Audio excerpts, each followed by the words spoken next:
If you're Joseph and you're laying in your Egyptian prison bunk,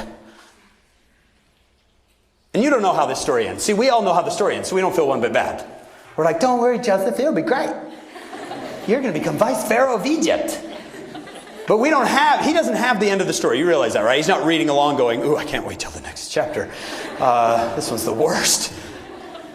He's laying in his bunk, and I honestly have got to think, one of the things he thinks is, I think he says a prayer like this. You hate me. That is the only logical explanation for my life. You hate me. Don't you? You hate me. What did I do to you? Anybody ever want to admit they've said a prayer kind of like this? Anybody ever said a prayer like this? Can't you cut me a break? Why does it seem that everyone else gets the breaks and every time I have something good happen, you let someone take it away? You hate me.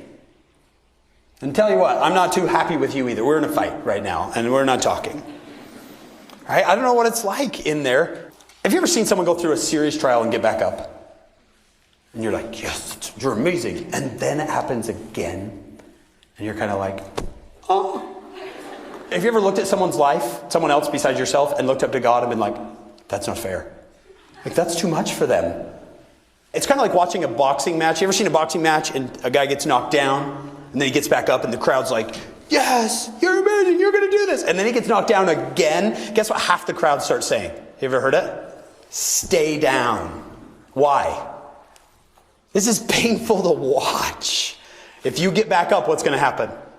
You're just going to get knocked down again. So stay down. But incredibly, and I don't know how he does this, I would love to watch this. This is one of those things that when I get to the afterlife, I want to be like, hey, I want to see the video of Joseph. Because at what point do you sit in your prison and go, all right, this is not exactly how I thought things would turn out. But if I'm going to be a prisoner, I'm going to be the best prisoner there is. Let's clean this place up a little bit. Right, he's hanging some pictures. Right. And Joseph eventually becomes head prisoner. He climbs the ladder of success and becomes head prisoner at the prison. The jailer, get this, the jailer actually puts him in charge of all the prisoners. He's like, hey, you can take care of this for me. I'll just come to work and you run the show here, Joseph. All right. So in that head prisoner job comes his next circumstance, right? Because as head prisoner, he interacts with all the prisoners. And at one point, he interacts with the Pharaoh's butler. And the butler says, I've had a dream. And Joseph interprets the dream. And butler's pretty impressed. He gets out of jail and he goes to tell the Pharaoh, but forgets about Joseph for 2 years. Joseph sits in prison for 2 years. 2 years. Next time you get called on a mission, you're like, I didn't want to go there. Prison for 2 years. We call you to be head prisoner for the Church of Jesus Christ of Latter-day Saints. You will serve for the next 24 months.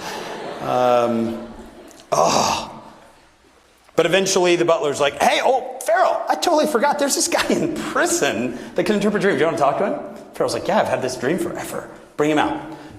Joseph probably woke up that day thinking, it's going to be like every other day as head prisoner.